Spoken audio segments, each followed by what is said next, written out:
Miyakejima is a small, volcanic island located about 180 kilometers south of Tokyo, Japan.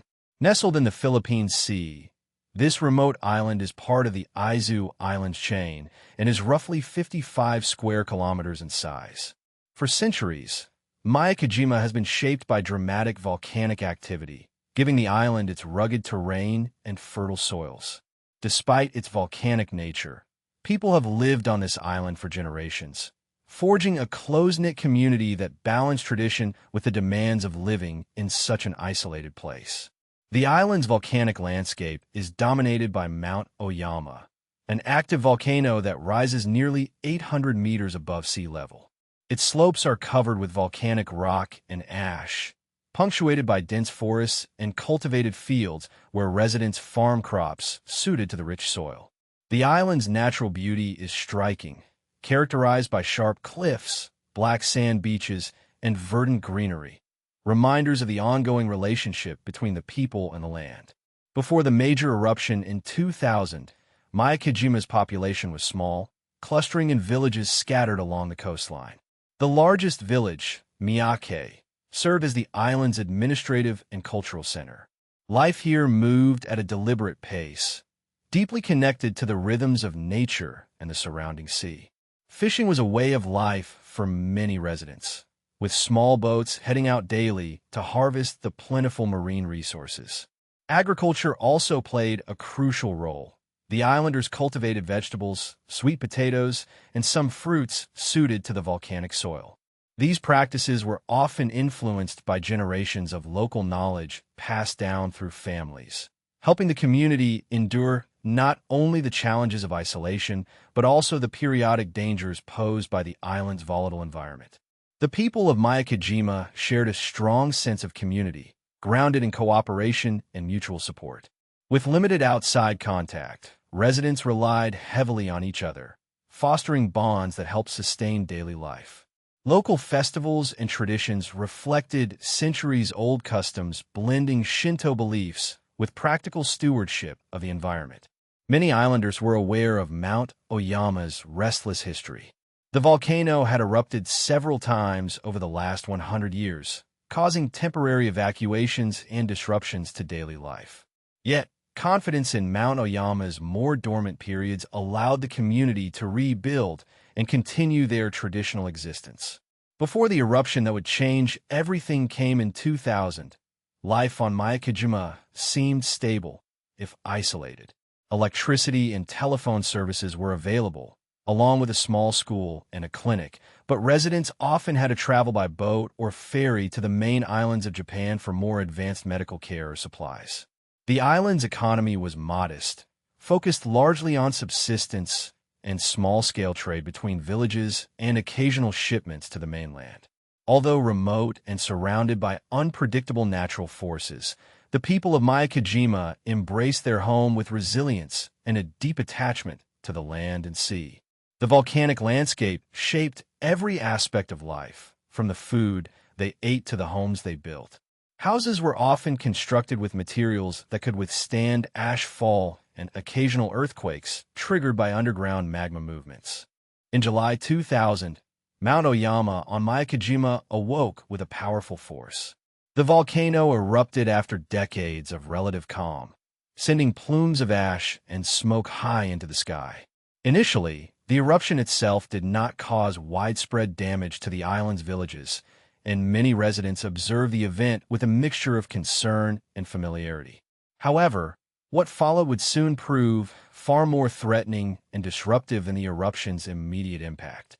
Beneath the surface, Mount Oyama's activity released significant amounts of sulfur dioxide gas, a toxic volcanic gas that presented a serious hazard to human health. Sulfur dioxide is colorless but has a strong, pungent smell, and when inhaled in large quantities, it can cause respiratory problems and other health complications. As the eruption continued over the following days and weeks, the levels of sulfur dioxide in the atmosphere above Miyakejima began to rise dramatically. Local monitoring stations detected the increasing gas concentrations, and it quickly became clear that the situation was worsening. By late summer, sulfur dioxide levels had reached dangerous peaks, enveloping the island in a toxic blanket that threatened all who remained. The gas seeped into homes, fields, and public spaces, making daily life not only difficult but hazardous. The air was often thick with the acrid odor, and many residents suffered from irritation of the eyes, nose, and throat due to the exposure. The growing hazard forced the Japanese government to confront a difficult question. Could life continue safely on Miyakejima? After careful evaluation of the risks, including ongoing volcanic activity and the sustained release of sulfur dioxide gas, officials made the unprecedented decision to evacuate the entire population. This marked the first time in modern history that a Japanese island had been completely emptied of permanent residents due to volcanic gas threats. The scale of the evacuation was enormous. About 3,000 people lived on the island at the time, spread across several small communities. Organizing a mass evacuation from an island with limited transportation infrastructure posed significant logistical challenges. The primary means of leaving Miyakejima were by boat or helicopter, but weather conditions, the rough seas often surrounding the island, and limited vehicle capacity all complicated the process. Government agencies coordinated with local authorities to prioritize safety and efficiency. Temporary shelters and housing were arranged on nearby islands and the Japanese mainland to receive those displaced. Residents faced the emotional and practical upheaval of leaving their homes and possessions behind, uncertain of when or if they could return.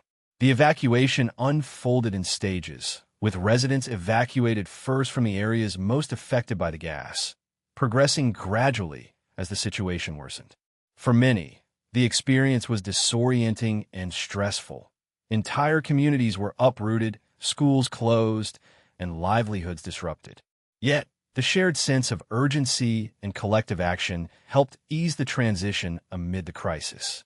During the evacuation period, continuous monitoring of Mount Oyama and the surrounding environment remained critical. Scientists tracked gas emissions and volcanic activity closely, hoping for a decline that would allow some residents to return. After the evacuation, Miyakejima's residents faced an uncertain and challenging future. For many, the prospect of returning to their island home remained distant as volcanic activity and high sulfur dioxide levels persisted. The once familiar landscape had changed under a layer of volcanic ash and ongoing gas emissions. Yet, life elsewhere was no easy replacement for the connection they had to their land and community. Recognizing the strong ties that the islanders had to Miyakejima, the Japanese government and scientific agencies worked together to create conditions for a gradual and cautious return.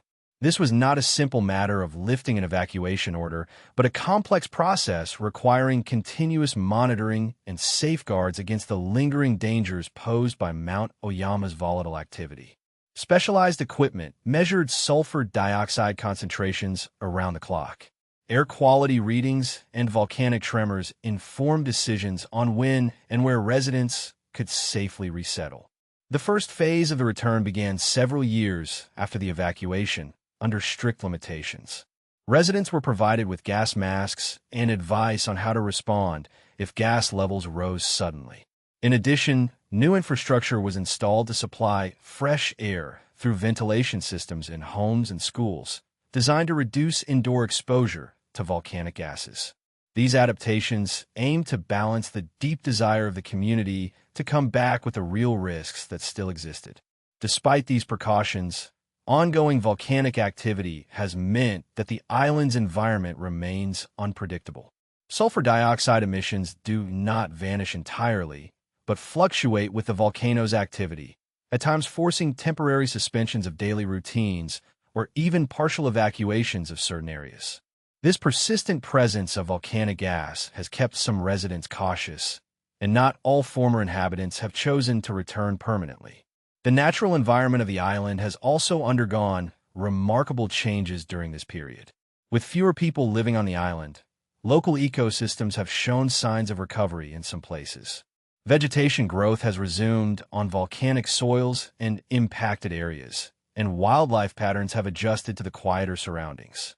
However, The landscape continues to bear the scars of eruption and gas exposure, with some areas still barren or marked by the deposits of volcanic minerals. This interplay between danger and renewal reflects the challenging balance between human safety and the enduring allure of Miyakejima. The island is a place where nature's power can suddenly alter lives, yet remains a home deeply cherished by those who understand its rhythms and risks. The residents' return to Miyakejima also speaks to the resilience of communities facing natural disasters. Their story is one of adaptation and hopeful persistence, shaped by both the fragile beauty and unpredictable force of the volcanic land they call home. Living in the shadow of Mount Oyama requires vigilance, respect, and a readiness to act swiftly in response to the volcano's signals. As Miyakejima continues its slow journey of recovery and habitation, it stands as a powerful reminder of the delicate relationship between humanity and nature. The island's experience underscores how life can endure even after profound disruption, yet also how the environment's power can never be fully tamed or predicted.